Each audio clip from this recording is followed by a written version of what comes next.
Hello, I'm Mr.X, the hunter in these videos, and I will be narrating our run we did for the Siege of Niuzao Temple. The first few trash pulls that involve Mantid, you're going to want to watch for the Amber Weavers. They cast a couple of abilities. One of them is Resin Shell, which is a bubble that reduces all damage taken while inside of it. Usually we can watch this and interrupt it before they get it off, but if they do get it off, just move them out of this bubble. I think they also have another ability that will stun someone and encase them in Ember. After that first pack is almost dead, we pull the Resin Flakes. These little guys can be quite deadly as they deal damage to everyone in the group as they die. They will explode and apply a debuff to everyone called Residue that will increase the damage taken by the resin explosion by 10% for every stack. But this debuff will also increase the damage the players deal. This will be pretty important for the boss to come. For the first group of Resin Flakes, you can pretty safely kill all of them at once. Then we pulled the next group of Mantids. They're the same as the first group. Watch for the Amber Weaver's abilities, and when your Resin debuff reaches about 16 seconds, we pulled the next group of Resin Flakes and started killing them to refresh our debuff and add more stacks. This is where you have to be pretty careful not to kill all of the Resin Flakes at once, as their explosion will hurt a lot due to the high number of stacks of the Resin debuff. But because those stacks are so high, you will deal quite a lot of damage, so make sure you know where your damage is at and kill them one at a time so that your healer can catch up with the damage. Once those are dead, you shouldn't have such high stacks that the boss will drop rather quickly. This is why we killed the Resin Flakes, to have a lot of stacks of Resin debuff, and so that we would deal a lot of damage to the boss and pretty much kill him before he does his Amber Explosion. After the boss is dead, you might have a few seconds still on the Resin debuff. This is a good time to drink and dismiss your pet. Actually, I don't know if you can drink since you'll still be in combat with the debuff. Until it wears off, you leave combat.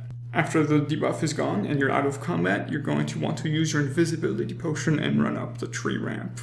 This run can be a little tricky due to the resin on the ground that will slow you if you touch it, as well as the resin spew from the side of the tree. I can't remember if it's the spew or the puddles that do damage, so do your best to avoid those, as taking damage during the invisibility will kick you out of being invisible. Apparently if you jump, it'll make those things much more avoidable. Then we try to pull anything we encounter all the way up the tree. We just keep moving, keep pulling and killing as we're moving. Until we reach the resin wall, someone needs to go click that resin wall, it'll break and you can run outside. Then we kill the one ad and start the roleplay. For this next boss, there is an extra ability in challenge modes. It's a gong at the back of the room, and when you click it, it sends the next wave of enemies forward. We positioned our ranged DPS and healers at the top, and the tanks and the melee down at the bottom. The healer was responsible for pretty much everything here, throwing the amber bombs down and clicking the gong.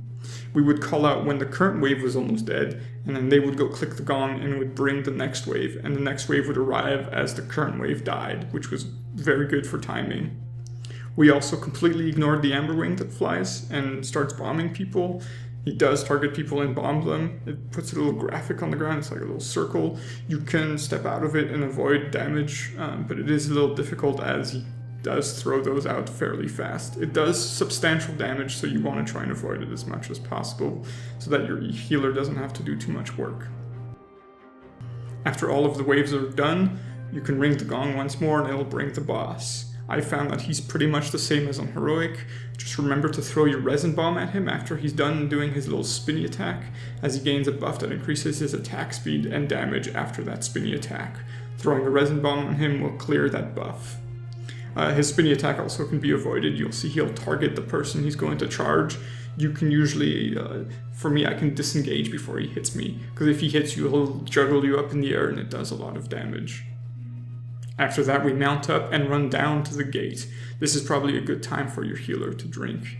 After the gate explodes, we then weave around the trees, avoiding every single trash pull and going directly to the boss at the very edge of the cliff. It's in the back.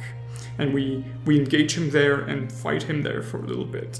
After a certain point, the boss will run to the middle of the field and cast a bubble around himself, absorbing a ton of damage.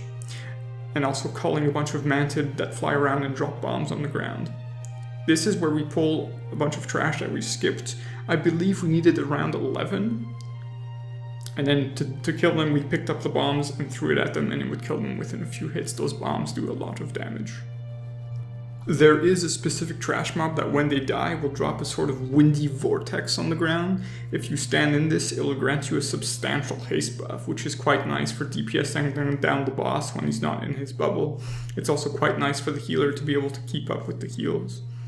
Other than that, this boss is pretty standard affair. Grab the bombs and throw it at him to do both a lot of damage and remove his absorption bubble when it's up. After the boss is down, your healer could probably drink again if needed, and then we continue on to the bridge, doing trash pulls in around 3 or 4 pulls. You're going to want to try and line of sight the brick throwers as much as possible. So those brick throwers do a lot of damage, and if you line of sight them, they become all in one group and it's easier to deal with them.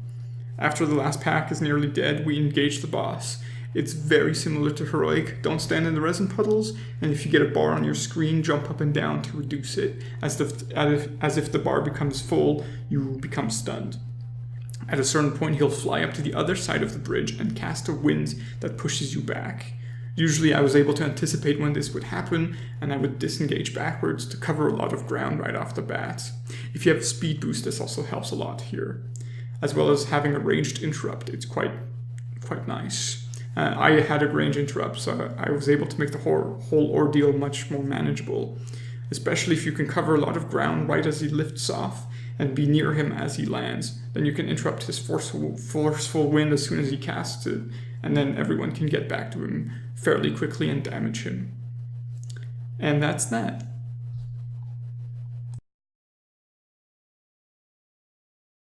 Thanks for watching. If you'd like to watch the full run we did with the TeamSpeak audio and unedited completed run, you can click on it right now. The one we just did is Siege of Niuzao Temple. And if you click on the other ones, those ones will take you to the other dungeons I've narrated. Alright, thank you very much for watching, and do take care.